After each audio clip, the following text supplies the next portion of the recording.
Bonsoir à toutes et à tous et bienvenue à l'École des Arts Joailliers. C'est un plaisir pour nous que de vous recevoir pour cette première conférence en ligne, en direct, que nous organisons en français ce soir et qui portera sur le thème des bijoux de la Renaissance. Je m'appelle Ghislain Aucreman, je suis historien de l'art, spécialiste du bijou ancien et professeur à l'École des Arts Joailliers. Et j'ai la chance d'être avec mon amie et collègue Cécile Lugan, qui est enseignant-chercheur à l'École des Arts Joailliers. Bonsoir Cécile. Bonsoir Ghislain, ravie d'être avec toi, ravie d'être également avec vous tous de manière virtuelle ce soir. La structure de cette conférence sera en 3 grands temps, qui ont 3 grands chapitres, qu'on a développés avec Cécile de façon à appréhender au mieux une période complexe, je dirais, mais riche en sens. Le premier élément, ce sera vraiment le contexte. Ce premier chapitre, à l'image d'un nouveau monde, nous permet de comprendre le contexte politique, économique, social, culturel qui a fait que la Renaissance est un moment d'exception. Le deuxième chapitre portera sur les liens entre le vêtement, le costume et le bijou, à travers ce raffinement particulier qu'il y a pu avoir à cette époque pour en comprendre justement les nouveautés en termes de bijoux que parfois nous ne connaissons pas du tout aujourd'hui. Et enfin, un dernier chapitre, de façon à parler de culture et de pouvoir, c'est-à-dire du sens de la joaillerie. Et vraiment, le bijou est plein de sens, et particulièrement au sein des cours de la Renaissance. Et c'est ça qu'on va vous faire découvrir ensemble. Sans plus tarder, nous débutons avec une première question. Qu'est-ce qu'un bijou Renaissance? Vaste question, extrêmement complexe de répondre à cette question, Ghislain, parce que la Renaissance, comme tu l'as dit, c'est une période qui est très courte. On est sur une période qui fait environ 200 ans, qui a commencé, alors l'endroit d'où l'on vient, ça a commencé à différentes dates qui sont connues. Tout du moins, ça commence au cours du XVe siècle et on va jusqu'à peu près au tout début du XVIIe siècle. Et donc, au cours de 200 ans, on va poser un petit peu les jalons de ce qui va se passer plus tard, au cours du XVIIe, XVIIIe, XIXe siècle. Et finalement, en 200 ans à peine, on a une typologie du bijou qui se met en place et on est totalement sur des créations qui sont totalement différentes de ce qui se faisait avant. Alors, qu'est-ce qu'un bijou Renaissance? Alors, à l'aide de ces deux visuels, avec Justin, on voulait vous présenter un petit peu deux bijoux type Renaissance complètement différents. Alors, pour rendre hommage un petit peu à l'un des plus grands artistes de la Renaissance, Léonard de Vinci, cet artiste italien qui a voyagé à travers les différentes cours européennes, qui était à la fois un penseur, un inventeur, un sculpteur, un dessinateur, un peintre. C'est vraiment l'archétype même de l'homme de la Renaissance. Donc, on a vraiment voulu poser les jalons de cette conférence avec ce portrait qui représente la belle ferronnière. Cette femme, à l'origine, ce portrait s'appelait « Portrait représentant une femme provenant de Mantoue », donc qui est une ville d'Italie. Il a été renommé après coup au cours du XIXe siècle en portrait dit de la belle ferronnière. Vous avez cette femme très élégante qui est finalement vêtue, contrairement à tous les portraits qu'on va voir au cours des prochaines minutes, de manière relativement simple, j'entends, et qui porte finalement un bijou très simple autour de sa tête. C'est une sorte de médaillon. On va en voir un visuel un petit peu plus rapproché. Ce médaillon qui est réalisé à l'aide, c'est vraiment un travail du métal précieux. Dans cette structure, vous avez une pierre précieuse qui a été sertie, taillée en table, donc cette forme très plate. Et vous avez finalement ce médaillon qui est maintenu autour du front grâce justement à ce fil. Et finalement, eh bien, c'est ça une ferronnière. Alors vous aviez parfois ces petites médailles, alors parfois ça pouvait être un camé, on va revenir sur cette notion du camé avec Ghislain tout à l'heure, ou tout simplement une pierre précieuse. Eh bien ici, l'idée c'est que le bijou, il est tellement important que c'est lui-même qui a donné son nom au tableau. C'est dire un petit peu en quoi le bijou Renaissance, tel qu'il apparaît ici sur cette peinture, est si important. On a ce type de bijou, mais également on a un autre type de bijou qui va être extrêmement révélateur de ce qui a été fait au cours de cette période, et c'est exactement ce que nous voulions vous montrer à l'aide du second visuel qui se trouve à gauche de l'écran. Ici, vous avez typiquement le bijou le plus typique Ouais. emblématique de la Renaissance pour plusieurs raisons. Premièrement, sa forme. Vous avez un pendentif. Alors là, des pendentifs, on va en voir Énormément. énormément au cours de la prochaine heure. Un pendentif qui représente un petit Cupidon. Donc, il tient son arc, il est prêt à tirer ses flèches. Ce qui veut dire que ce pendentif, eh bien, il a un sens, il a une symbolique. Et ça, c'est extrêmement intéressant et important pour la période. C'est-à-dire que le bijou, au cours de cette époque, eh bien, il va véhiculer un message. Et ici, le message qui est véhiculé à travers ce bijou, eh bien, c'est celui de l'amour. Donc, on va un petit peu revoir toutes ces différentes caractéristiques au cours de cette heure. Et sans plus attendre, plongeons-nous dans cette période, dans ce nouveau monde qui s'offre à nous. En quoi ce monde est-il nouveau? Étrangement, la première chose dont on va parler, c'est que pour être nouveau, il va s'inspirer des choses anciennes. Et c'est le paradoxe, je dirais, de cette époque, mais c'est ce qui définit le mot Renaissance. Si on vient d'essayer de donner la typologie du bijou Renaissance, qui finalement est non pas une, mais des typologies, on réalise que la Renaissance est une période riche en symbolisme et en type de création, mais que tous ces éléments se retrouvent avec une idée commune, cette passion pour l'Antiquité.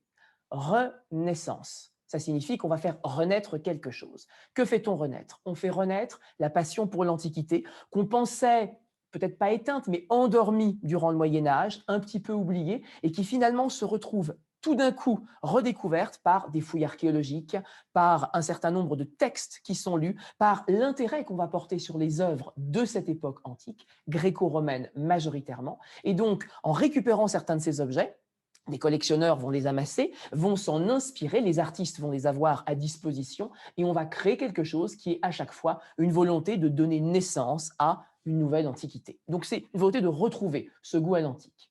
L'exemple, je trouve, le tableau le plus probant est celui que vous allez voir sur votre gauche, qui représente Simonetta Vespucci, qui est une des grandes figures de l'élégance, de la beauté à la Renaissance. Pour faire simple, on racontait à la fin du XVe siècle que c'était la femme la plus belle du monde. Bon, tout en simplicité et en modestie. Quoi qu'il en soit, on sait qu'elle a été probablement la maîtresse d'un des Médicis, cette grande famille qui a dirigé Florence, on peut dire, mais également collectionné pour donner ses collections à la ville, et qui, véritablement là, montre que, maîtresse ou pas, elle a l'élégance de la Florentine. Ces perles que vous voyez dans les cheveux qui ondulent dans les boucles font partie de cet apparat que l'on aime à la Renaissance. Mais surtout, ce qui m'intéresse, c'est ce détail que vous allez voir autour de son cou. Ça semble être un petit médaillon, l'air de rien, mais nous avons affaire à un camée. Alors, tu en parlais tout à l'heure, Cécile. Le camée, c'est l'un des éléments récurrents dans le goût de la Renaissance. Le camée, c'est une technique à la base, mais c'est aussi un objet fini. La technique, c'est l'art de graver ou de sculpter certaines des pierres qu'on appelait dures, des pierres ornementales, de la famille des agates. On avait des agates, des sardoines, des onyx, des sardonyx. Voilà. Toutes ces pierres ont une particularité, elles ont plusieurs couches. Donc en gravant la couche supérieure, on atteint à une autre couleur qui est dans la couche inférieure, ce qui nous permet, comme vous regardez sur le visuel, d'avoir un fond sombre ici, avec un avant qui est blanc et qui finalement nous évoque les reliefs de sculpture de l'époque romaine. Donc un goût toujours lié à l'antique. Le sujet que vous avez là est tiré de la mythologie. C'est l'un des satyres qui s'appelle Marsyas et qui était en compétition musicale avec le dieu Apollon, donc un sujet de la mythologie gréco-romaine. Et ce qui est intéressant, c'est comme le Cupidon que Cécile nous montrait tout à l'heure, on fait écho à tous ces sujets issus de cette passion qu'on pouvait avoir pour l'antique. Et même notre amie Simonetta, elle est représentée de profil. Tout à fait. Aussi également représentée à l'antique. Donc on a vraiment cette résurgence du goût qui se fait à cette époque. Le portrait en lui-même, tu as raison de le souligner, évoque l'art de la médaille, l'art de ces portraits en camée qui tout aussi sont antiques et qu'on collectionnait chez les Médicis. D'ailleurs, le médaillon qu'elle a autour du cou faisait partie de la collection de Laurent le Magnifique, qui est probablement le plus connu des Médicis à la fin du XVe siècle et qui véritablement va véhiculer à travers son goût pour les arts cette passion justement pour l'antique. C'est lui qui sera l'un des mécènes principaux du peintre Botticelli qui nous peint notre Simonetta. Sur la droite, vous avez, dans une toute autre partie du monde, on reste en Europe, mais nous sommes plutôt dans les terres germaniques, nous avons un dessin de médaillon. Là, ici, on ne réutilise pas un objet de l'Antiquité, comme avec le médaillon de Simonetta, on va dessiner en s'inspirant du goût antique. Là encore, c'est la mythologie qui va inspirer. Et si vous regardez bien, vous avez au milieu du médaillon un Poséidon pour les Grecs, Neptune pour les Romains, qui est le dieu de la mer et des océans, qui tient le trident, qui est sur ces sortes d'animaux marins un petit peu mythiques, et qui va être à l'intérieur d'une sculpture en or avec un certain nombre de petites gemmes et des perles en pendant, comme notre Cupidon de tout à l'heure, et qui nous permet justement de voir une unité de style qui toujours parle de l'Antiquité. Pour que ce style soit unifié, il faut que ce style voyage. Comment l'Europe a-t-elle eu connaissance de tout ça? Eh bien, grande nouveauté à cette époque, il y a vraiment une date fondamentale dont il faut se souvenir à la fin de cette présentation. On l'a tous appris à l'école quand on était jeune. 1453, c'est l'invention de l'imprimerie. Alors l'imprimerie, ça peut paraître anodin comme ça à premier abord. Et bien finalement, c'est une invention qui va totalement révolutionner plusieurs domaines. Alors le domaine des ouvrages qui vont être copiés, la cartographie également, on va le revoir tout à l'heure. Et dans le domaine des arts décoratifs, eh bien, ça signifie qu'à partant d'un dessin qui était jusqu'alors qui n'existait pas, ou qui était tout simplement unique, on va pouvoir le recopier. Et ce dessin, il va voyager et il va être réutilisé. Ce qui veut dire qu'on va parvenir petit à petit à une certaine homogénéisation du goût. Et c'est ce qu'on voit particulièrement avec ces deux dessins. Ici, ces deux magnifiques gravures. Alors, il y en a une qui est en couleur, l'autre qui est en noir et blanc. Finalement, ça importe peu. Ce qui est intéressant, c'est de voir que ces différents pendentifs qui sont représentés sur l'une et l'autre de ces gravures, eh bien, on ressent exactement les mêmes inspirations. Sur celui de gauche, vous avez donc un dessin en couleur. Donc, ce qui nous donne la couleur nous donne finalement des éléments de détail qui nous permettent d'appréhender un petit peu plus le bijou. Donc, on voit qu'on a quand même toujours un pendentif. Donc, on reste avec ce bijou totalement typique de la Renaissance, avec la perle qui pend en poire. On va en voir beaucoup au cours de la prochaine heure également. On a un bijou très orfévré, ce qui veut dire qu'il y a un travail du métal qui est très important, avec différentes formes, des volutes. C'est un bijou qui est très en volume finalement. On a des codes couleurs également sur ce bijou qui nous permettent d'entrevoir qu'il y a un travail d'émail. Et ça encore, c'est une technique qui était très importante à l'époque. On voit différents types de pierres précieuses qu'on ne voit pas sur la seconde gravure, puisqu'elles ont différentes couleurs sur cette gravure de gauche. On distingue une pierre verte, donc on peut supposer que c'est une émeraude, on va voir d'où elle provient tout à l'heure, qui est taillée selon une certaine forme, en cabochon, donc forme plutôt arrondie. On a une pierre rouge, alors rubis ou spinel, on ne sait pas. Et on a surtout une pierre qui est un peu plus blanche et qui est taillée d'une manière totalement différente. Alors là, c'est un diamant, probablement taillé en pointe. Donc ce bijou-là, on peut tout à fait le faire concorder avec la gravure qui se trouve sur la droite, qui n'est pas en couleur, mais on retrouve les mêmes codes, les mêmes techniques, probablement, la même façon de travailler le métal, la présence de pierres précieuses, même si on ne sait pas de quelle couleur elles sont et donc de quel type elles sont.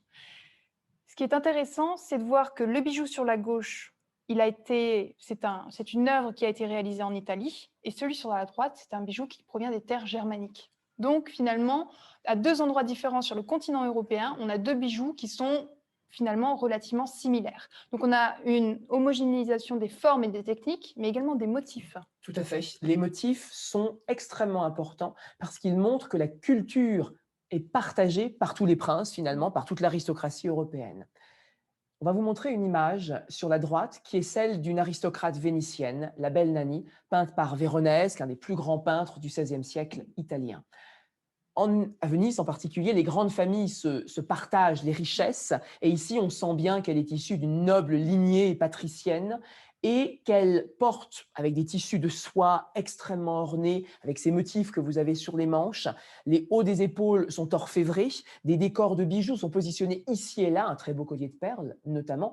Venise était la porte de l'Orient, donc les perles venant du Golfe arrivaient par Venise, les Vénitiennes se devaient d'avoir des perles, et en bas, en pointe du corsage, tombe une sorte de visage un peu grimaçant, orfévré, avec encore des perles en pendant.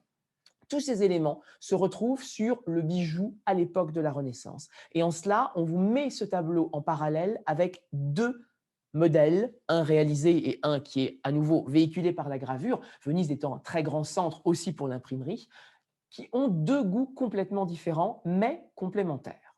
Sur la gauche, vous retrouvez ces petits personnages un petit peu étranges, grimaçants, tels qu'on peut le retrouver dans la figure à la pointe basse du corsage de la belle Nanny. Il s'agit de ce qu'on appelle un grotesque. Aujourd'hui, le terme grotesque signifie grimaçant, ridicule, un peu étrange. Sauf qu'à l'époque, le mot grotesque est inventé par les Italiens. Ça vient de l'italien grotesco, qui signifie venant d'une grotte. Alors, quel rapport avec une grotte, on pourrait se dire? Il faut se rappeler que, avec les fouilles archéologiques réalisées à cette époque, on va creuser sous les sites modernes et découvrir des objets archéologiques de l'Antiquité romaine en dessous. On pense qu'il s'agissait de grottes, alors qu'en réalité, ce sont des temples païens, ce sont des villas des empereurs romains, et tous les motifs décoratifs qu'on va découvrir vont donc, étant dans des grottes, des grotesques. Et ainsi, le mot grotesque va être utilisé pour représenter toutes les formes ornementales issues de ces fouilles archéologiques. Donc j'ai envie de vous dire, on parle encore de goût antique. Mais deuxième chose, et la Venise est fondamentale sur ça, étant la porte de l'Orient, on va aussi s'inspirer des autres cultures. Si l'Europe tente à unifier son goût, c'est aussi pour faire face à un autre ennemi qui est extrêmement grand, qui est en Turquie, qui est l'Empire ottoman.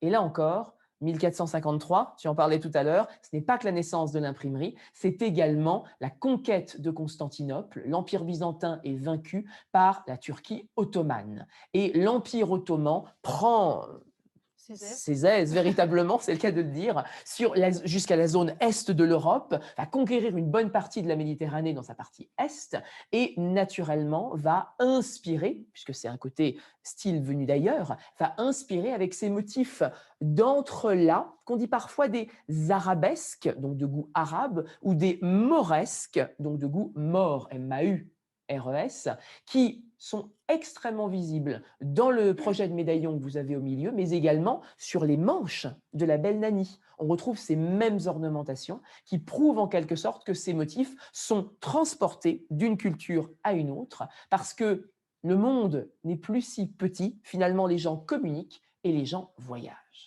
Les gens voyagent et les Européens, ils vont être à la fois inspirés par tous ces motifs morts, les mauresques, les arabesques, et ils vont aussi partir à la découverte de nouveaux mondes. Et à ce titre, la date de 1453 et la prise, finalement la chute de l'Empire romain d'Orient, enfin ce qu'il en restait, et la prise par les Ottomans est fondamentale, puisque à partir du moment où la route vers l'Asie, qui était cette route de la soie finalement, est barrée pour les Européens, eh bien les Européens vont commencer à penser à de nouvelles routes pour rallier ces territoires. Et c'est en ce sens que c'est une période de grande expédition. Alors, on a plusieurs noms qui peuvent venir à l'esprit, on va les reciter tout à l'heure, mais tout du moins, cette idée d'expédition et de voyage, elle va vraiment également inspirer tous les domaines, tous les arts décoratifs, et en particulier l'art de la joaillerie. Vous voyez ici une gravure qui représente un cosmographe dans son cabinet de travail. Alors la cosmographie, c'est l'étude de l'univers et de tous ses composants. Et ici, alors ce monsieur, il est en train de travailler à sa table. Il a différents outils. Alors on voit un globe, donc qui suppose une étude du monde. Il a probablement une carte, il étudie un livre. On retrouve une boussole, un compas, donc ce qui veut dire qu'il est probablement en train de calculer ses routes. On a différents éléments. On a d'ailleurs en haut à gauche, extrême gauche, on a une peinture qui représente une figure un petit peu curieuse que tu as mentionnée. Donc là, on peut y voir un grotesque. On voit vraiment en arrière-plan, derrière la fenêtre, on voit un paysage et on peut distinguer finalement la mer avec un bateau qui navigue dessus. Un bateau que l'on retrouve en modèle pendu, accroché au plafond, assez massif finalement. Et ce bateau, eh bien, c'est ce que l'on appelait des caravelles. La caravelle a été inventée à la toute fin du Moyen-Âge par les Espagnols, et c'est ce bateau qui est très imposant, qui va être utilisé par tous les grands navigateurs, tous les grands explorateurs pour partir à la conquête des nouveaux mondes.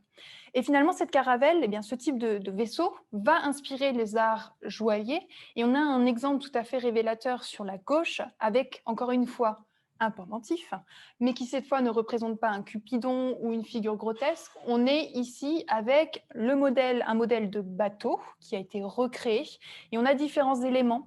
Sur la proue et sur la poupe, on peut distinguer différents motifs avec des ondulations, des arabesques. Donc on retrouve ce motif mauresque qui est très important à l'époque. On voit finalement un travail de l'or également qui est encore très présent. l'utilisation de l'émail pour les voiles, apposé en technique de ronde bosse, c'est-à-dire on pouvait appliquer l'émail à partir de cette époque sur des surfaces convexes ou concaves. Et on a aussi et surtout de magnifiques émeraudes qui ont été utilisées pour la coque du navire. Et pour ce pendentif qui fait approximativement cette taille-là, donc on est quand même sur une très belle pièce qui est conservée au musée de l'Ermitage à Saint-Pétersbourg, on a un poids total d'émeraude de 190 carats. C'est énorme. C'est énorme.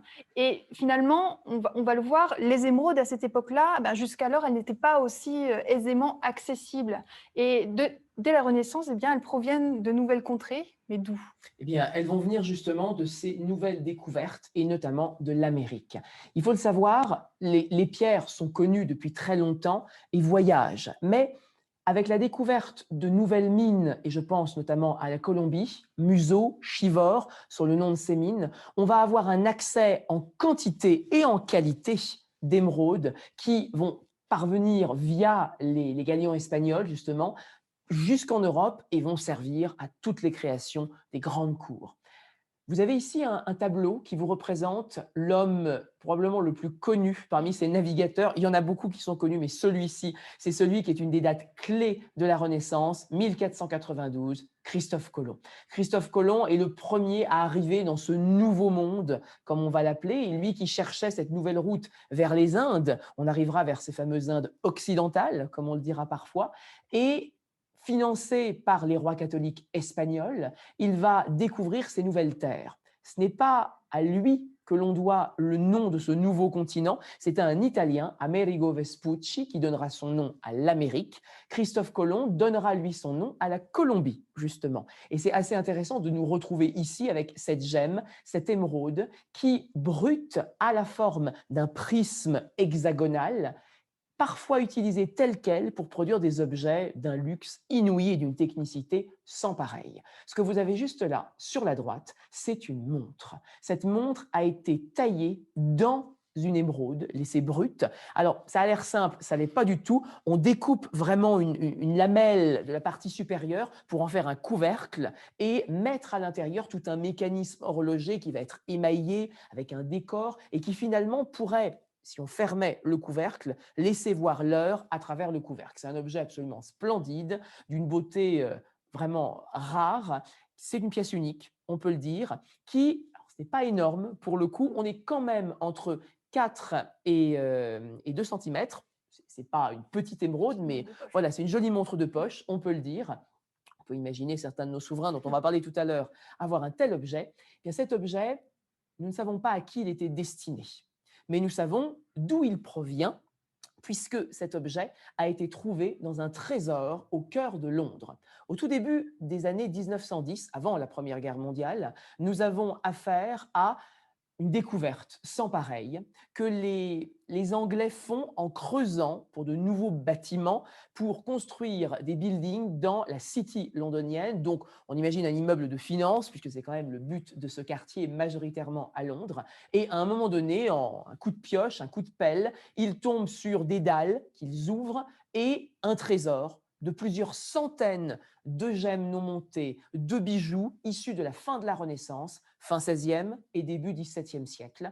On appellera ça le Cheapside Hoard, donc le trésor du quartier de Cheapside. C'est un document sans équivalent parce que la plupart des bijoux de la Renaissance, et ça vous allez le voir beaucoup dans notre présentation avec Cécile, sont témoignés par des tableaux. Beaucoup des bijoux ont disparu, ou ont été fondus, ont été perdus. Là, vous avez véritablement un trésor entier, peut-être une cache de bijoutiers qui...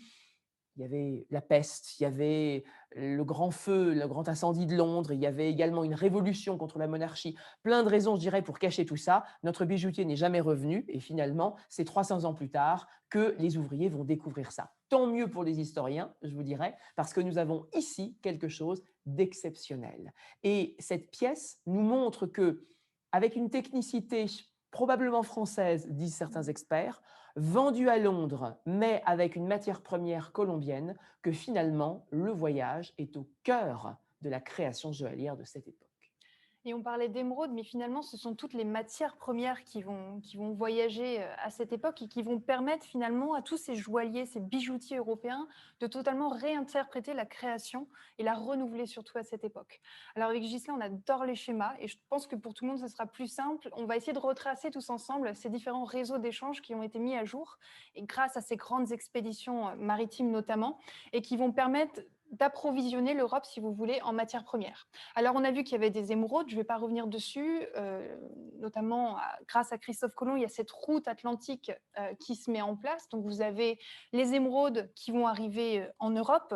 Alors là, on n'a mis que le réseau d'échange entre directement Europe et les Amériques. Il faut savoir que la route Pacifique était également connue, puisque vous aviez également de grands amateurs d'émeraudes qui se trouvaient en Inde. C'est l'époque des grands Moghols, ces empereurs moghols qui, eux, ont la main mise sur d'autres matières premières, mais qui sont également très friands d'émeraudes. Donc, on a diverses routes qui se mettent en place. Les émeraudes, en Inde, vous avez notamment des diamants. Et les diamants se trouvent en Inde eh bien, depuis le 8e siècle avant Jésus-Christ jusqu'au début du 18e siècle, avec la découverte des mines au Brésil dans les années 1720, l'Inde est le seul et unique producteur de diamants au monde. Alors les diamants, ils arrivent en Europe depuis l'Antiquité, mais jusqu'alors, ils arrivaient par les routes de la soie. Ce sont les grandes caravanes qui sont décrites par Marco Polo, notamment dans son livre des merveilles publié au XIIIe siècle. Grâce à la découverte de routes maritimes qui contournent le cap de Bonne-Espérance, justement pour contrer cette invasion ottomane à Constantinople, eh bien, c'est l'expédition qui a été lancée par les Portugais et il y en a un qui va parvenir à contourner ce cap des tourments et des tempêtes tel qu'il était appelé jusqu'alors, qui sera ensuite appelé le cap de Bonne-Espérance, puisque cette réussite va donner espoir pour vraiment l'importation en Europe de tous les biens, la soie, les épices que l'on pouvait trouver dans les Indes orientales. Eh bien, cette route va permettre d'approvisionner l'Europe en diamants. Vous aviez également les saphirs qui se trouvaient à Ceylan. Vous aviez également toutes les pierres rouges, et je dis bien pierres rouges, puisqu'à l'époque, on ne faisait pas forcément la distinction entre rubis et spinel. On considérait que tout ce qui était rouge, c'était du rubis, donc il n'y avait pas de jaloux au moins. On trouvait également des perles qui se trouvaient dans le golfe arabo-persique. Donc les perles continuaient de transiter en Europe en empruntant la route de la soie. Il restait toujours des marchands individuels et certains qui continuaient d'utiliser les caravanes. On trouvait également des pierres dures et ornementales, type lapis-lazuli ou encore turquoise et d'autres. Et du côté des Amériques, eh bien, on a trouvé également des perles. Donc à cette époque, on parlait uniquement de perles fines, on ne parle pas encore de perles de culture. On va trouver également des métaux précieux, et ça, ce n'est pas négligeable. On va trouver de l'argent au Mexique, et on va trouver également, les conquistadors vont découvrir les mines d'or au Pérou. Donc toutes ces matières premières, eh bien, elles vont arriver en Europe et elles vont être utilisées dans différents domaines, notamment en bijouterie et en joaillerie. Et qui va les mettre en valeur? Eh bien, ce sont ces artisans. Tout à fait. Le métier d'orfèvre est extrêmement important à l'époque parce qu'il englobe toute une catégorie de métiers, du bijoutier au joaillier, au fabricant de vaisselle orfèvrée, mais également de décors orfèvrés, des sculptures. La formation finalement est assez semblable entre l'orfèvre, le bijoutier et le sculpteur. Ils vont ensemble façonner des formes avec des métaux, que ces métaux soient principalement précieux ou parfois, pour les sculpteurs, des métaux moins précieux, le bronze par exemple, le cuivre pour certains éléments. Un, un exemple d'atelier d'orfèvre est celui que Étienne Delaune nous représente dans une gravure que vous allez découvrir sur la gauche. Cette gravure est comme une photographie d'un atelier de l'époque. Et j'ai envie de vous dire, même si les vêtements ont changé par rapport à aujourd'hui, ça, on ne peut pas en douter, il n'empêche que finalement les objets du quotidien, pour le travail du bijoutier ou de l'orfèvre, sont assez similaires. Vous regardez, vous avez un grand plateau de travail avec ces espaces justement qui sont ces lieux où le maître en plein milieu, il y a une barbe, on le reconnaît, c'est lui le plus âgé, le maître orfèvre est en train de travailler, il travaille à l'établi et il va avoir une peau tendu, un cuir, permettant de récupérer la poudre d'argent, d'or qui pouvait tomber, mais également des pierres qui peuvent par accident tomber lors d'un sertissage sur une pièce. D'un point de vue traditionnel, l'apprentissage se fait de maître à élève, donc d'une génération plus âgée à une génération toute jeune. L'apprentissage commence très jeune, au niveau de l'adolescence en règle générale, et vous pouvez voir les différents âges dans cette pièce finalement, qui vont au niveau sur la gauche, au banc à étirer, effiler bien sûr l'or et l'argent pour l'étendre. Ils vont être sur la droite en train de travailler à chaud le métal, tandis qu'ils peuvent quitter le four et travailler à l'établi à froid en frappant le métal directement. Tout ce que vous avez là ressemble fort à un établi d'aujourd'hui, avec bien entendu une grande baie vitrée qui indique que c'est la lumière naturelle qui est privilégiée pour le travail de l'orfèvre. Et ces orfèvres vont acquérir, j'ai envie de dire, leur titre de noblesse au sens figuré, parce qu'ils vont véritablement être reconnus comme de véritables artistes. Et ça, c'est extrêmement important. Ils travaillent en collaboration avec des grands noms, des gens comme Donatello, le grand sculpteur florentin, ou Ghirlandaio, le grand peintre florentin du XVe siècle, sont formés dans des ateliers d'orfèvre. Donc ils apprennent à traiter l'or comme ils vont travailler la peinture, la sculpture et d'autres éléments. Et sur la droite, vous avez, si j'ose dire, l'une des stars de l'orfèvrerie germanique, c'est Wenzel Jamnitzer. Alors, si vous n'êtes pas passionné de la Renaissance, vous allez nous dire, mais je n'ai jamais entendu parler de lui. Sachez que si vous plongez dans le sujet, c'est vraiment l'un des incontournables de l'époque, lui et Benvenuto Cellini pour l'Italie, dont tu nous parleras tout à l'heure. Jamnitzer est ici représenté véritablement en artiste, en homme fort, avec des sculptures, des objets qui montrent qu'il est un homme de lettres, il est un homme humaniste finalement, et il incarne particulièrement bien ce goût de la Renaissance. Il a le chic, si j'ose dire, de l'homme élégant avec tous les attributs de son travail. Et ça nous montre bien qu'à la Renaissance, le contexte est propice à la création dans le bijou, comme dans tous les domaines.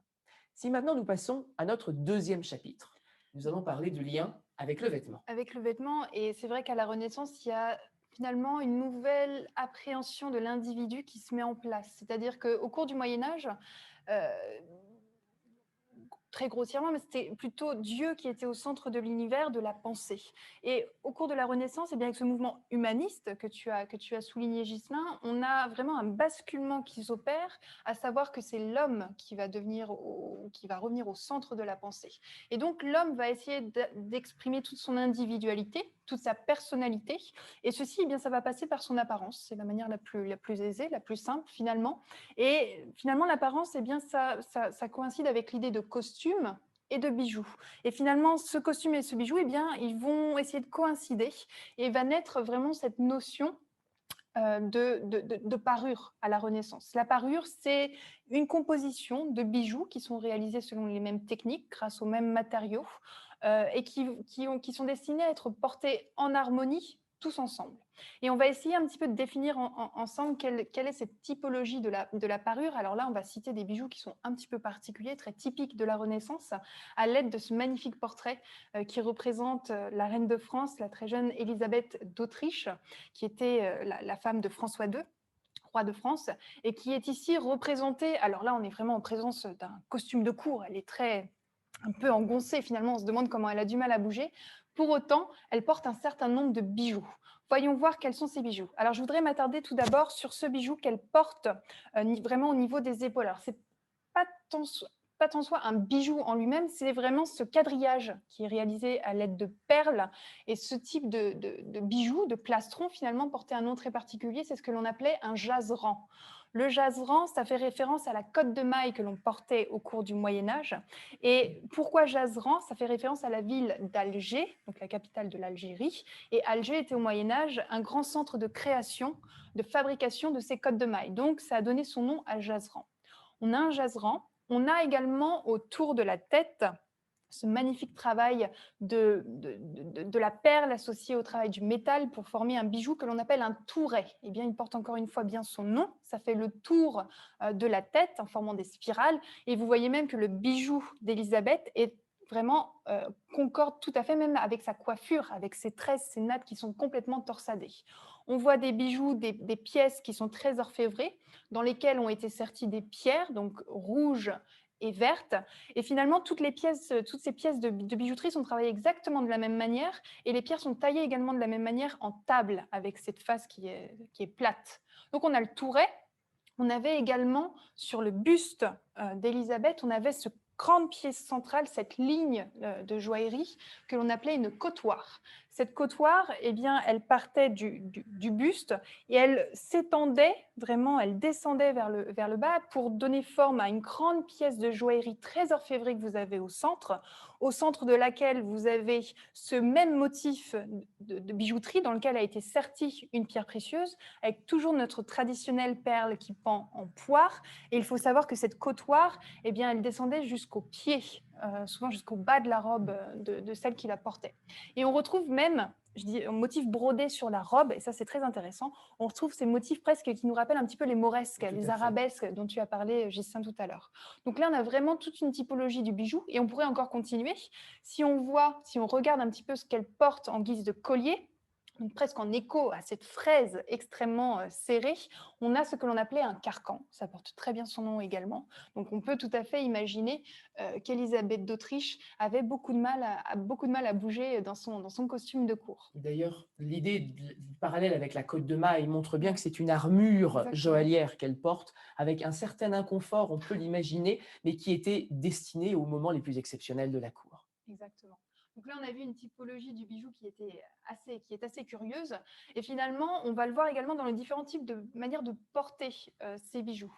On va revenir sur l'exemple du pendentif parce que c'est vraiment, on l'a dit à de nombreuses reprises, le bijou typique de la Renaissance. Eh bien, ce pendentif, eh bien, il pouvait être porté comme un pendentif, mais il pouvait également être porté de différentes manières. Alors là, on a deux exemples assez atypiques, avec premièrement ce portrait de Christine de Lorraine, qui est également vêtue, qui porte son costume de cour. On retrouve la fraise, on retrouve l'élément de cheveux, on voit un carcan presque qui s'allonge dans une côtoire. Elle porte ses colliers de perles avec plusieurs rangs, et elle porte sur l'épaule gauche un pendentif qui finalement a été complètement détourné dans son usage, et de manière assez particulière, elle porte ce pendentif sur son épaule.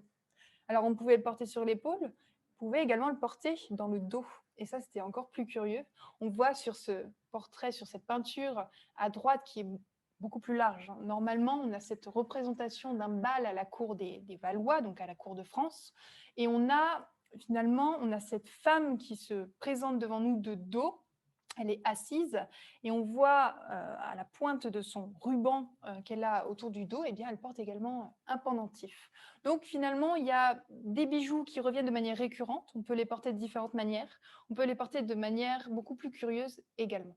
Si le pendentif est un des bijoux fondamentaux de la Renaissance, il y en a un deuxième qui est absolument essentiel, c'est l'anneau. Alors j'insiste sur la notion d'anneau et non de bague, puisque finalement le mot bague, tel qu'on l'entend aujourd'hui, signifie quelque chose que l'on met au doigt. Ce n'est pas du tout le cas à la Renaissance. À la Renaissance, c'est un terme qui englobe finalement tous les bijoux de façon générale, et notamment ces fameux pendentifs qu'on a pu voir. Comme quoi le vocabulaire aussi change entre le vieux français de cette époque et le français d'aujourd'hui. Cet anneau, puisqu'on va utiliser le langage de l'époque, est omniprésent. Il est bien sûr plein de sens, et on sait qu'à partir du XVe siècle, l'invention de la bague de fiançailles avec un diamant va naturellement ajouter du sens au fait de porter cet anneau, notamment au quatrième doigt de la main gauche. C'est ce que vous avez avec nos époux sur la droite, qui sont dans une attitude, alors certes, très sobre, mais très amoureuse par rapport au portrait de cour de la Renaissance.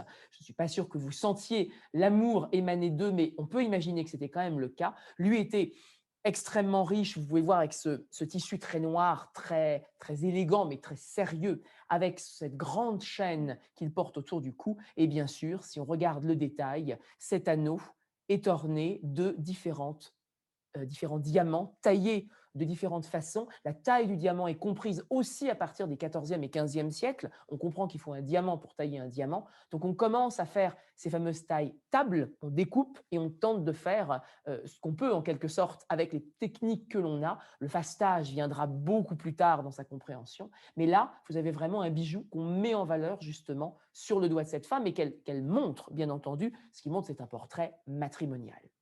Sur la gauche, notre chère dame est, quant à elle, seule sur ce tableau, mais ces anneaux ne sont pas seuls, au contraire, ils sont très nombreux.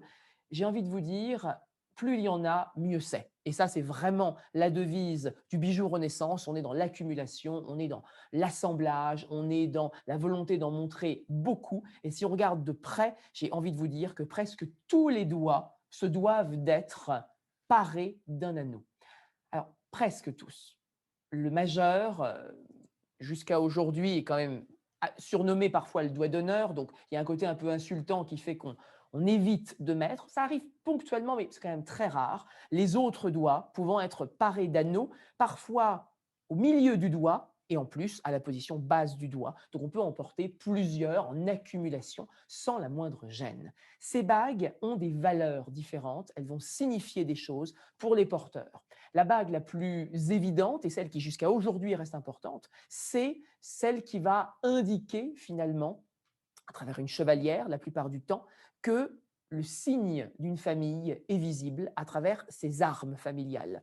Les armoiries d'une personne ou d'une famille étaient naturellement utilisées pour cacheter dans la cire une lettre ou former une signature. C'est ce que vous retrouvez avec la bague de droite qui porte les armes de Mary Stuart. Mary Stuart qui était quand même cette reine d'Écosse. Alors elle a été reine de France, reine d'Écosse, ennemie d'Élisabeth Ier. Je vous fais l'histoire en très court, je vous spoil sur la fin, elle se fait décapiter par sa cousine, la reine d'Angleterre. Mais ce qui est intéressant, c'est de voir que les objets lui appartenant sont restés parmi les objets clés de la Renaissance. Et là, on a véritablement un objet indiquant son identité. Sur la gauche, vous avez une bague représentant un petit crâne, souriant quand même, puisqu'il s'agit non pas d'un objet macabre ou morbide, il s'agit d'un objet qui nous fait réfléchir sur notre condition de vivant par rapport à la mort à laquelle nous allons tous un jour être confrontés, on espère plutôt tard que tôt, mais cela vient également de l'Antiquité romaine. En latin, on disait cette phrase « memento mori », souviens-toi que tu vas mourir. Cette volonté de dire que la vie est courte, donc il faut en profiter au jour le jour, et que donc de fait, porter une bague avec un crâne, avec un squelette, avec des ornements funéraires, évoque qu'il serait vain de penser que la vie est éternelle, autant jouer carte sur table, j'ai envie de dire, et profiter de sa vie au quotidien. Une dernière bague, celle du milieu, est assez originale puisqu'il s'agit d'un cadran solaire. Si vous regardez un autre plan de cette bague, vous voyez qu'on peut calibrer finalement la bague pour pouvoir lire l'heure. Ça, la lecture de l'heure est une nouveauté de la Renaissance. On en parlait tout à l'heure avec les montres, notamment de petites montres en émeraude. Et là, on peut voir que toutes les évolutions scientifiques, tous les éléments un petit peu techniques, presque, je dirais aujourd'hui, gadgets, comme on aime encore aujourd'hui, se retrouvent bien sûr à la Renaissance et font partie des éléments que les princes d'Europe se doivent d'avoir pour montrer leur modernité. L'autre élément qui est une véritable vogue, qui est une passion depuis la fin du Moyen-Âge, ce sont les camées. La richesse d'une collection, la richesse d'un collectionneur et l'érudition d'un collectionneur se mesure au nombre de camées qu'il pouvait avoir dès le XIVe et XVe siècle. C'est vous dire que ces camées se doivent être possédées par des grandes familles, et je pense notamment à Côme de Médicis, le Côme Ier, le grand-père de Laurent le Magnifique, au début du XVe siècle, qui avait une des collections les plus spectaculaires de camées. Ces camées, on les récupère issus des fouilles archéologiques, ou alors on en recrée des nouveaux qui ressemblent à ceux du passé. Sur la gauche, vous allez voir un camée représentant Cérès, la déesse des moissons pour le monde romain. Si vous regardez bien dans le détail, vous verrez qu'il y a une ligne au milieu qui sépare ce camée.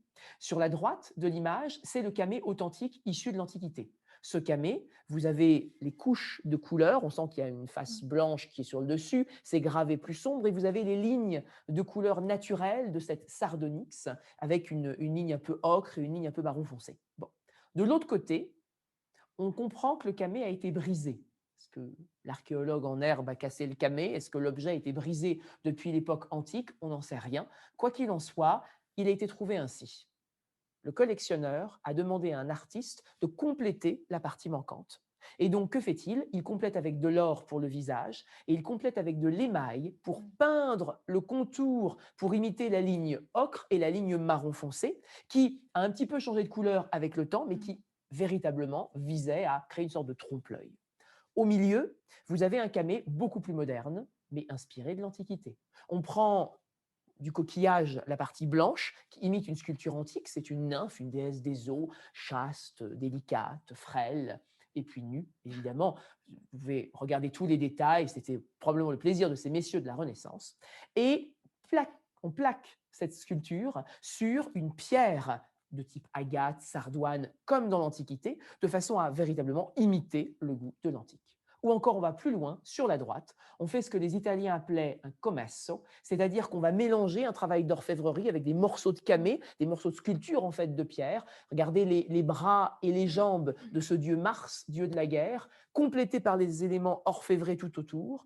Et cette divinité est elle-même complétée d'un petit médaillon, qui est une sorte de bouclier, on peut l'imaginer, qui représente Vénus. Mars et Vénus, j'ai envie de vous dire, encore aujourd'hui, on trouve des allusions aux liens, l'homme, la femme, l'amour, et les contraires s'attirent, la guerre et la paix, en quelque sorte. Mais ce petit camée qui forme le bouclier de Mars n'est pas une création contemporaine, c'est un camée antique. Ça veut dire qu'on pouvait mélanger l'ancien, le moderne, toutes les techniques pour correspondre au goût qu'on avait à l'époque.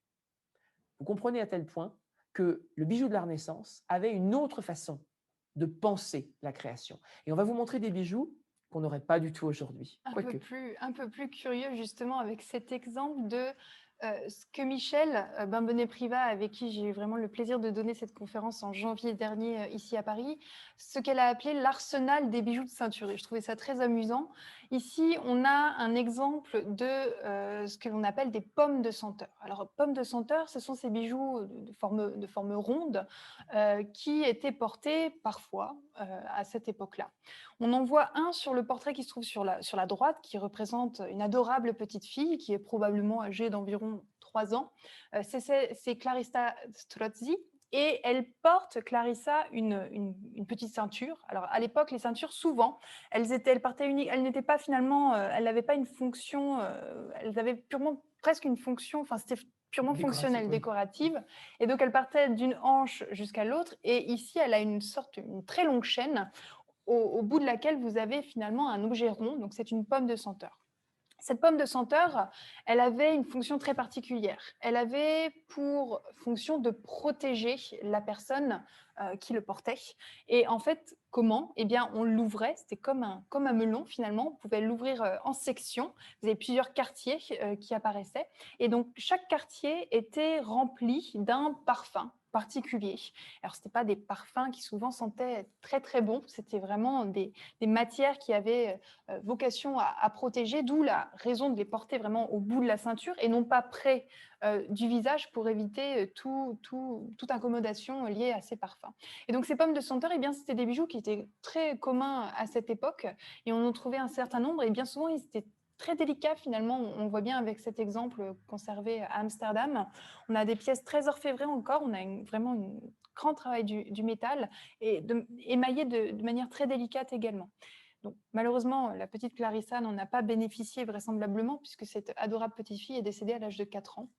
Donc, malheureusement, pomme de senteur marche ou pas, ça dépendait, c'était les croyances de l'époque qui parlaient. Et ça nous montre bien à quel point on crée des bijoux à vocation de santé, à vocation d'hygiène également. Et c'est ce qu'on va découvrir avec notre Anton Fugger, que vous avez juste ici. Anton Fugger, c'est l'un des grands banquiers du XVIe siècle. Il est banquier de Charles Quint, roi d'Espagne et empereur du Saint-Empire romain germanique. Charles Quint avait 17 couronnes sur la tête, donc il lui fallait un banquier, je dirais, avec les épaules solides, en qui il avait confiance. Cet homme, vêtu de noir, est extrêmement sérieux, mais possède autour du cou un bijou en or dont on vous a mis le détail sur le côté. Ce bijou est assez surprenant, c'est une sorte de petit bâtonnet qui se termine dans la partie basse en pointe et dans la partie haute à gauche en petite cuillère, je dirais, en quelque sorte. Alors vous pourrez vous dire, de quoi s'agit-il? Eh bien, c'est un bijou que nous n'aurions pas forcément aujourd'hui l'idée de créer, mais dont nous avons trouvé un témoignage authentique au Musée national de la Renaissance à Écouen, au nord de Paris. Il s'agit d'un cure-dent, cure-oreille. Oui, en effet, on crée des bijoux à fonction d'hygiène, à fonction réelle. On imagine que ça pouvait être utilisé. La pointe, évidemment, servant à se curer les dents, la petite cuillère servant à récurer les oreilles, si j'ose dire. Et cela nous permet de voir que ces objets avaient une véritable fonction, mais surtout étaient portés dans des portraits officiels. Lorsque Anton Fugger présente cet objet au milieu de son portrait sur un costume noir, qu'est-ce qu'il nous dit? Il nous dit: je suis en bonne santé, je suis un homme avec une hygiène irréprochable, je suis quelqu'un, on dirait en anglais, de clean. Ça veut dire que son business, sa banque est elle aussi propre. Vous pouvez lui faire confiance. Sa banque va maintenir vos capitaux intacts, comme elle l'a fait pour l'empereur germanique. Et ça, c'est une symbolique extrêmement importante que l'on a, parce que le bijou va être révélateur du message que cette grande bourgeoisie, notamment des finances, pouvait révéler à la Renaissance. Restons sur les symboles et passons dans ces images de culture et de pouvoir. Exactement. Partons dans d'autres types de symboliques avec dans les sphères du pouvoir. Et vous allez voir que le bijou Renaissance, eh bien, il a également cette fonction de favoriser la stature du souverain, son autorité. Et commençons sans plus tarder avec l'exemple d'Henri VIII, roi d'Angleterre. Alors avec Gissin, on adore ce tableau pour plusieurs raisons, puisqu'il symbolise tout à fait l'idée de représenter le souverain et sa stature, surtout. On le voit bien, Il est massif. il est très massif. Alors, il l'était également dans la réalité, Henri VIII. Mais on voit bien que le peintre a eu presque du mal, je pense que ça a été fait à bon escient, mais il a eu du mal à faire concorder la stature du souverain avec le cadre du tableau. Et ça concourt à affirmer vraiment cette volonté d'affirmer l'autorité. Il y a d'autres éléments dans ce portrait qui veulent affirmer cette symbolique-là. Premièrement, la façon, sa position de se tenir les mains sur la hanche, ça veut dire que le souverain est stable. C'est la stabilité de son pouvoir qui est ici exprimée. On voit différents éléments. Alors, on retrouve un petit peu tous les bijoux qui s'accordent parfaitement avec son vêtement qui est très riche. Alors là, c'est pareil, c'est pas n'importe quel tissu qui a été utilisé.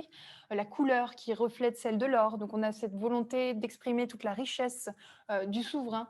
On a ce très beau chapeau qui est surmonté d'une fourrure sur lequel ont été mis un certain nombre de bijoux, de médailles, encore une fois pour exprimer toute sa richesse. On a un autre type de pouvoir qui est exprimé, mais de manière extrêmement subtile. On a presque du mal à l'apercevoir. C'est juste le pommeau de l'épée qui se trouve à l'extrémité basse de ce portrait. Là, on veut exprimer le pouvoir militaire du souverain. Mais ce qui est surtout extrêmement intéressant, c'est ce très large collier qu'il porte, qui fait presque toute la largeur des épaules. Et c'est dire que ses épaules étaient larges. On a ce collier très important, qui est un collier extrêmement orfévré, sur lequel ont été sertis un certain nombre de pierres précieuses. Et donc, on se rend compte ici avec ce portrait que bien le bijou, tout autant que la stature du souverain, tout autant que sa position, tout autant que les tissus qui ont été utilisés, tout autant que les différentes symboliques, eh bien, le bijou concourt à exprimer le pouvoir d'un souverain. Et ces souverains l'avaient tous compris, que ce soit Henri VIII d'Angleterre, que ce soit son rival François Ier, le roi de France, dont on parlera tout à l'heure, ou que ce soit Charles Quint, notre roi d'Espagne et empereur du Saint-Empire romain germanique. Ces princes étaient en rivalité perpétuelle. Ils voulaient briller et ils voulaient s'entourer d'une cour à leur égal intellectuel, mais aussi à leur égal en termes de pouvoir et en termes de richesse. Et bien sûr, pour être sûr de s'affilier les princes les plus puissants, et notamment en termes militaires, tu parlais de l'épée tout à l'heure, Cécile, véritablement là, on peut comprendre que les princes vont s'adjoindre les fonctions, je dirais, de collier d'ordre de chevalerie, en quelque sorte, pour prouver qu'ils ont un groupe, une sorte d'association d'alliés, d'amis, de partenaires autour d'eux qui vont les protéger, qui sont une garde rapprochée, qui sont des pourvoyeurs militaires en cas d'attaque et qui sont véritablement ses alliés aux yeux du monde. Pour cela, ils doivent tous avoir le même symbole. Et ce symbole, c'est l'ordre de chevalerie. Ici, on a l'un des ordres de chevalerie les plus importants d'Europe, qui est l'ordre de la Toison d'Or. Ce collier de la Toison d'Or que vous pouvez voir représente une peau de mouton, de bélier pour être exact, en or, qui pend sur la structure de ce collier, mis seul en véritable collier dans la collection viennoise à droite, ou porté en vrai par l'empereur Charles Quint sur la gauche. La Toison d'Or est un ordre créé par le duc de Bourgogne, dans une volonté un petit peu de s'émanciper du pouvoir royal français, puisque la Bourgogne est un territoire français, et la Bourgogne s'était petit à petit rapprochée des Habsbourg d'Autriche. l'héritière de Bourgogne épousera l'archiduc d'Autriche. Et de fait, on va avoir le passage de cet ordre de chevalerie. Vous imaginez qu'il n'en faut pas plus pour le roi de France pour créer son propre ordre de chevalerie. Et au même titre que nous connaissons le Mont Saint-Michel, on comprend qu'on va avoir un ordre de Saint-Michel. C'est l'un des saints patrons protecteurs de la France. Et si vous regardez bien le médaillon de gauche, eh bien vous avez le saint archange en train de terrasser le dragon, symbole du mal. Ce même médaillon se retrouve sur le portrait de Charles II d'Amboise, qui est un des grands administrateurs, je dirais, proches des souverains, notamment Louis XII, et qui porte ces coquilles de Saint-Jacques de Compostelle, finalement, qui évoquent le pèlerinage, et bien sûr le médaillon incarnant la figure de ce saint protecteur. Puisqu'on parle de saint et de religion, qu'en est-il du pape? Eh bien, le pouvoir spirituel, le pouvoir religieux également va utiliser le bijou pour exprimer toute sa puissance. Et ici, on a cette image de Clément VII qui était pape, donc c'était Jules de Médicis, donc un des membres de cette grande famille qui régnait sur la ville de Florence à cette époque. Et Jules de Médicis, alias Clément VII, était un grand mécène. Il était connu pour avoir considérablement enrichi la bibliothèque du Vatican et d'avoir été le mécène de nombreux artistes, et non des moindres, puisque tu l'as mentionné tout à l'heure de manière très brève.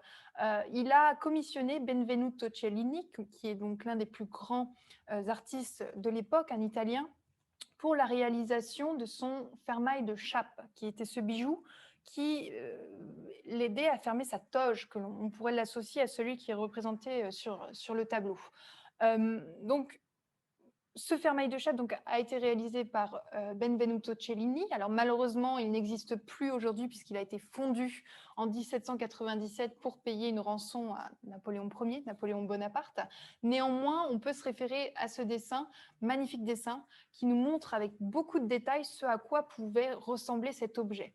Alors ici, on a vraiment toutes les caractéristiques du bijou Renaissance que nous avons vu depuis quelques dizaines de minutes maintenant, qui sont appliquées au domaine religieux.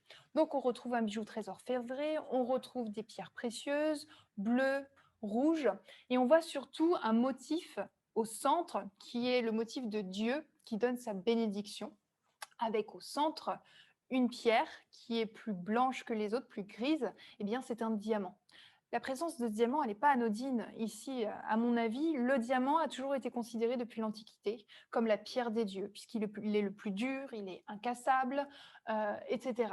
Et donc, la présence de ce diamant-là, associée à cette image de Dieu donnant sa bénédiction, eh bien, on a vraiment toute la puissance spirituelle qui a été ici représentée. Et on retrouve même le motif du grotesque sur la vue de côté de ce bijou. Donc, on a tous les éléments d'un bijou de Renaissance parfait, appliqué au domaine spirituel. Et ce pouvoir, il touche le temporel, le spirituel, mais également le temporel entre les mains des femmes, et particulièrement de certaines des reines qui vont consolider le pouvoir fort de l'Angleterre, notamment Élisabeth Ière. Élisabeth Ière n'est pas ici porteuse de bijoux, elle est vêtue de bijoux, je dirais vraiment ça. Il y a des milliers de perles. Perles fines, la perle de culture n'existe pas à cette époque. Donc vous avez des perles rapportées, pêchées et qui vont consteller ce qu'on appelait le buisson de perles, donc qui est cet énorme ensemble ornemental de perles cousues les unes à côté des autres, cousues chaque jour par des couturières, décousues parce qu'il n'y avait pas assez de perles pour toutes les robes, pour être recousues sur la robe du lendemain. Donc je vous laisse imaginer les nuits passées à coudre et découdre cet ensemble. Si on regarde de très près, vous voyez à quel point les perles sont extrêmement présentes. Le travail de la dentelle à côté fait surgir cette couleur blanche, la présence de l'hermine aussi. Tous ces symboles blancs sont une évocation de la pureté. Et on sait que Élisabeth Ière s'incarnait en reine vierge. Alors, vierge, elle ne l'était pas, mais non mariée, c'est ça qu'elle voulait dire, puisqu'elle détenait le pouvoir royal. Il était hors de question qu'un mari prenne le pouvoir à sa place. Néanmoins, en complément de tout ça, les deux couleurs qui sautent aux yeux, je vous dirais, sont l'or, bien sûr, qui est un symbole de luxe, de puissance, mais également ces pierres rouges qui ici ne sont pas des rubis, ce sont des spinels, donc trois pierres qu'on appelait les trois frères et qui étaient des pierres issues d'une ancienne collection, celle des ducs de Bourgogne, dont on vous parlait tout à l'heure, et qui ont voyagé de cour en cour pour atterrir entre les mains de la reine d'Angleterre. C'est vous dire à quel point cette rivalité entre les princes montrait comment les gemmes pouvaient voyager et montrait que le trésor se constituait petit à petit au sein des caisses des États. Exactement. Et si les bijoux vont exprimer le pouvoir à un instant donné, on en a vu plusieurs exemples ici, eh bien le bijou va également aider à considérer toute la pérennité du pouvoir. Et on en a vraiment l'exemple le plus abouti en France. On va revenir un petit peu en France pour terminer cette présentation avec la création de la collection des joyaux de la couronne de France par François Ier en juin 1530. Alors, quelle est cette collection? Cette collection, elle a été constituée par François Ier à l'origine avec 8 pièces, 8 bijoux qui lui avaient été rapportés par son épouse Claude de France. Et donc ces 8 bijoux vont constituer le noyau de cette collection qui sera au fur et à mesure des règnes successifs des rois de France enrichi. Alors vous avez la collection de base constituée par François Ier et ensuite tous les souverains vont l'enrichir jusqu'à sa perte, ses différents vols, enfin toutes les péripéties que cette collection a pu connaître, plusieurs pièces ont été dérobées au cours de la Révolution française, enfin juste après, en 1792, ils vont être tous ensuite vendus en 1887. Néanmoins, ce qui est intéressant, c'est de voir et de considérer qu'à cette époque, eh bien, le bijou va exprimer toute la pérennité du pouvoir. Alors, s'il ne reste malheureusement plus rien de ce à quoi ressemblait cette collection à l'époque de François Ier, vous avez une gravure ici qui représente la côte de Bretagne, donc une spinelle qui faisait partie de ce noyau de collection. Eh bien, on en conserve aujourd'hui au musée du Louvre une nouvelle forme. Cette côte de Bretagne demeure sous une nouvelle forme puisqu'elle a été retaillée, la pierre, au cours du XVIIIe siècle sous cette forme de dragon. Elle venait orner la toison d'or. On revient un petit peu à toute cette notion de toison d'or. Et donc, on a ici vraiment cette collection qui va concourir, si vous voulez, à faire du bijou Renaissance un symbole de pouvoir inaltérable, finalement. Et c'est ça qui est important. Cette époque, elle est extrêmement importante, extrêmement intéressante, et elle pose les jalons de ce qui va se passer par la suite. Alors justement, comment conclure? Eh bien, cette époque a posé les bases d'une joaillerie moderne et on va finalement passer de la bijouterie à la joaillerie au cours du XVIIe siècle. Si l'art de la bijouterie, c'est réellement tout ce qui concerne le travail du métal, c'est le travail de l'or, et les pierres finalement étaient un petit peu un arrière-plan de cet art de la bijouterie. Pourquoi? Tout simplement parce qu'on ne savait pas forcément les tailler proprement.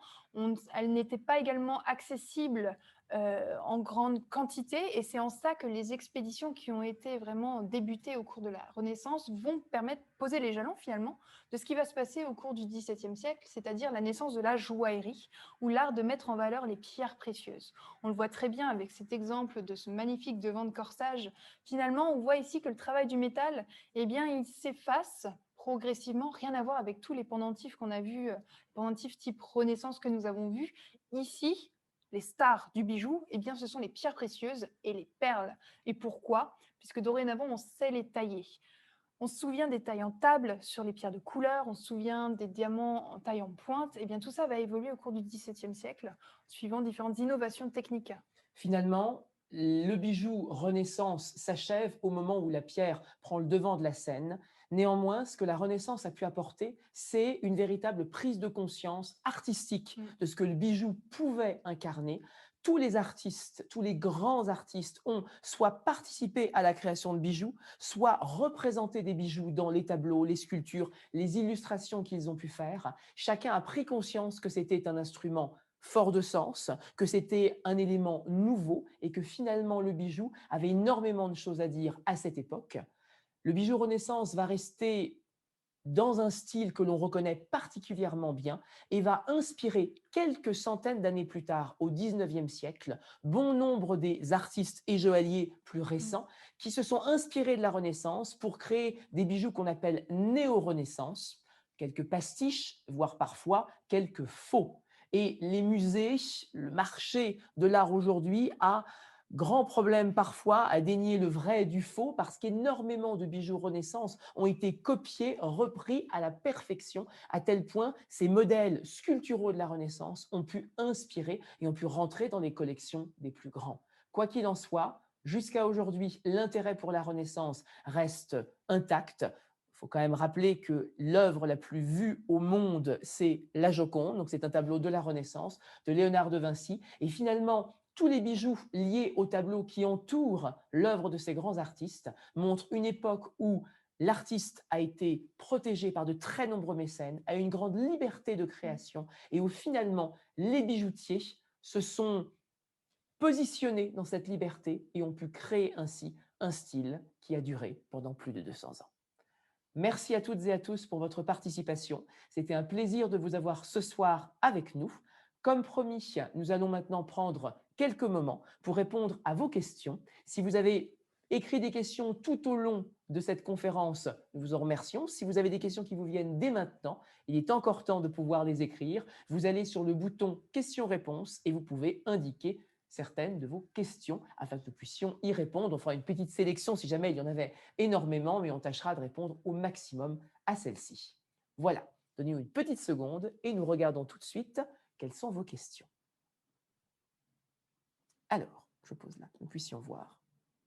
Merci pour vos remerciements. Nous pouvons les lire. Ça fait toujours plaisir à pouvoir les découvrir.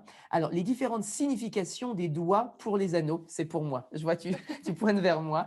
Est-ce qu'il y a plus répandu que d'autres, à part l'annulaire pour l'alliance? Alors, je vais commencer par celle que beaucoup d'entre vous peut-être connaissent, qui est la signification de l'alliance. L'alliance est au 4e doigt de la main gauche, car une légende d'époque gréco-romaine nous indiquait qu'il y avait une veine venue du cœur qui reliait directement ce doigt, qu'on appelait la veina amoris, la veine de l'amour, tout simplement, et qui, de fait, a été positionnée ici et permettait d'avoir ce lien un petit peu matériel et émotionnel avec la personne.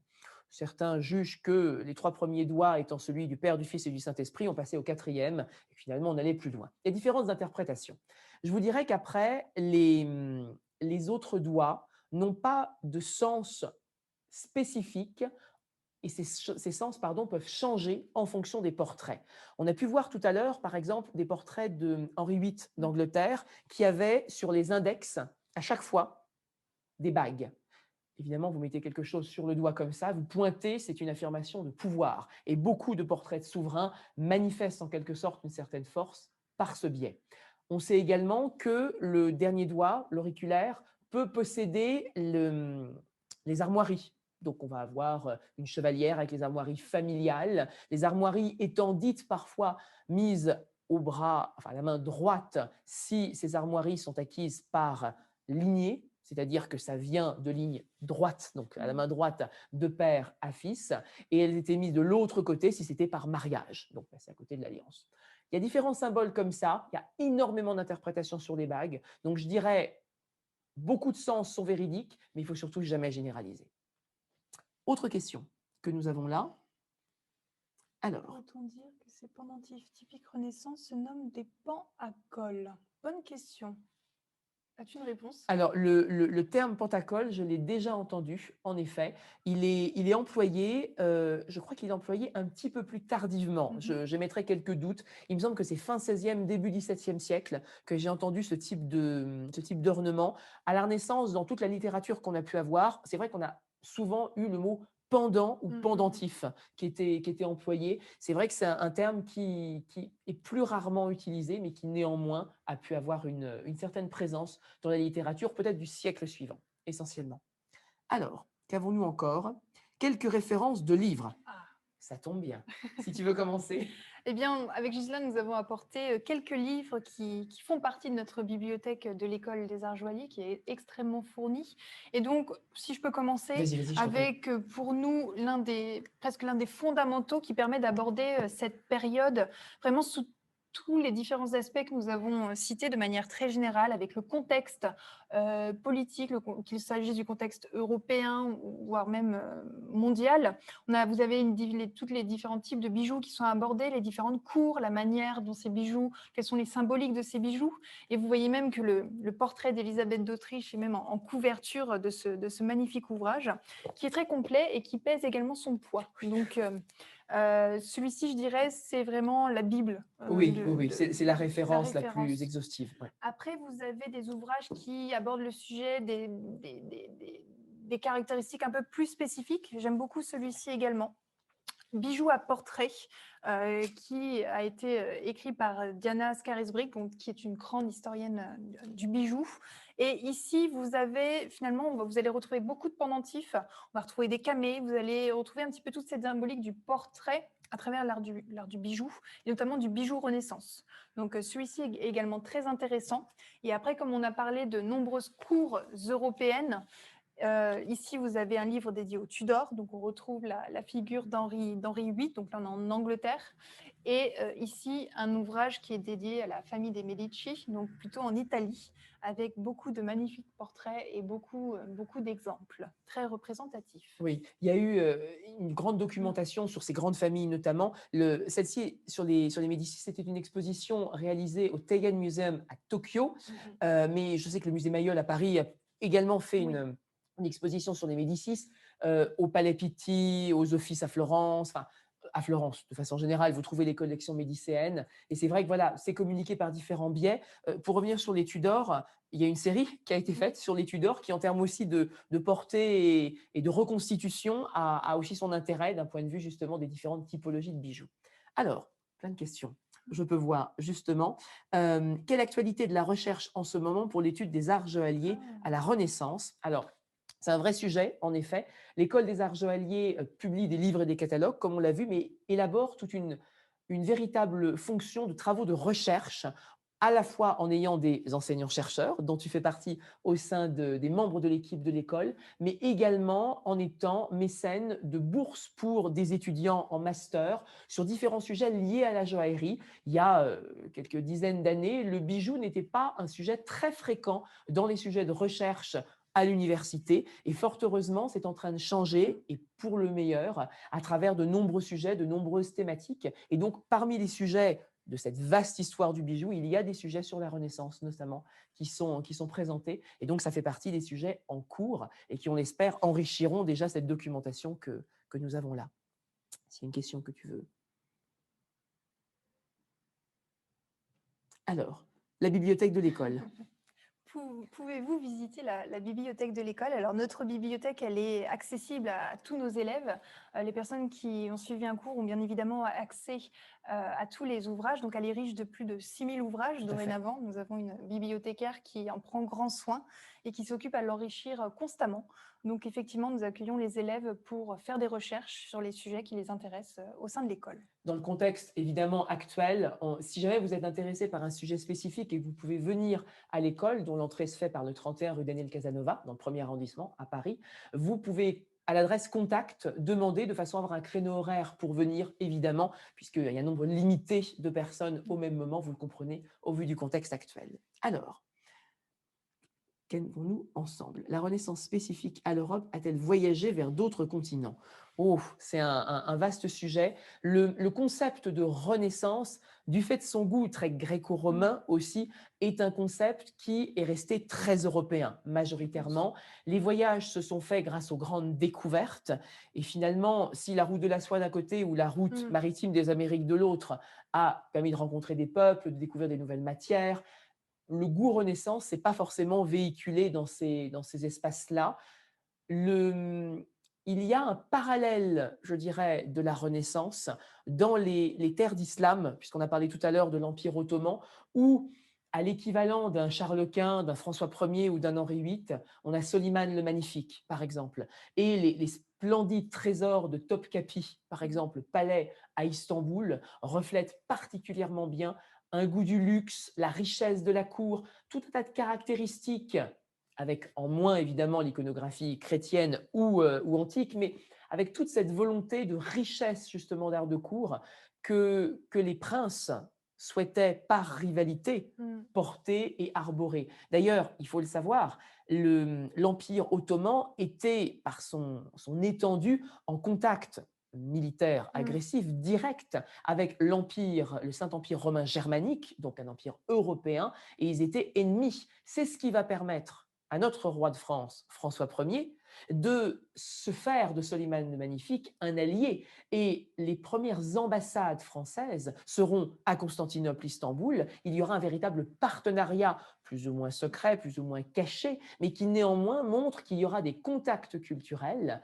et qui vont véritablement être véhiculés. Je pense également à la ville de Venise, qui est peut-être la plus orientale des villes occidentales, ou la ville occidentale la plus liée à cet Orient, et qui naturellement faisait commerce avec, auparavant avec le monde arabe, mais également avec le monde turc ottoman. Il faut savoir que Rome détestait profondément tout ça, et que chaque fois que Rome voulait excommunier Venise pour avoir trop collaboré avec les morts, Venise répondait que Saint Marc n'avait pas à recevoir d'ordre de Saint-Pierre, dont Saint Marc de Venise et Saint-Pierre de Rome, évidemment. Donc c'est vous dire toute cette richesse culturelle que l'on pouvait avoir.